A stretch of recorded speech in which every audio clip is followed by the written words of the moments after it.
Hello mga kapatid, good morning po sa atin lahat mga kababayan, no? Especially po kung saan man kayo ngayon nagtatrabaho. Ingatan po kayo ng ating mahal na Diyos, no? Mga kapatid, ang verse of the day natin ngayon ay mababasa natin sa Pilipos 3:18-19, no?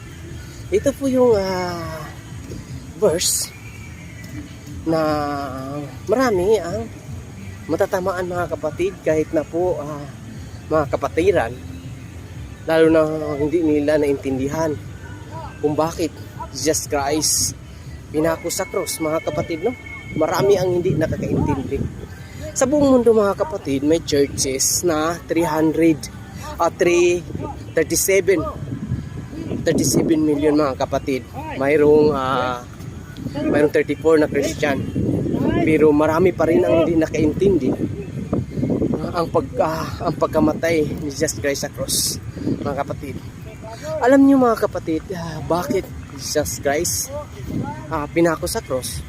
Hindi siya mapako sa cross mga kapatid kung hindi nakakasala si Adan at si Eve, kung hindi niya sinuway ang kautusan ng Diyos.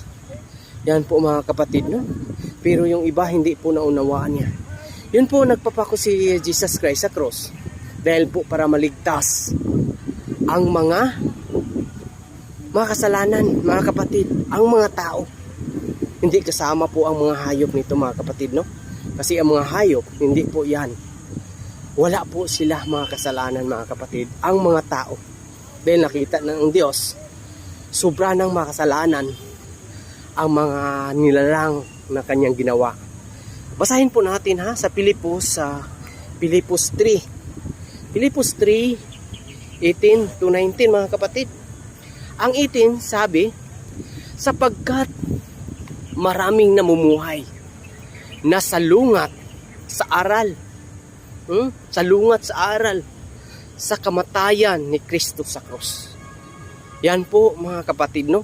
Ilang ulit ko nang sinabi sa inyo ang tungkol sa kanila at naluluha akong ipaalala ulit ito sa inyo ngayon. Yan po ang words of God mga kapatid, no? Napakalinaw. Ang sabi niya sa 19 mga kapatid, sa 19, kapahamakan ang kahihinatnan nila dahil dinidiyos nila ang kanilang tiyan. Mga kapatid, dinidiyos nila ang kanilang tiyan. Ay ipinagmamalaki pa nila.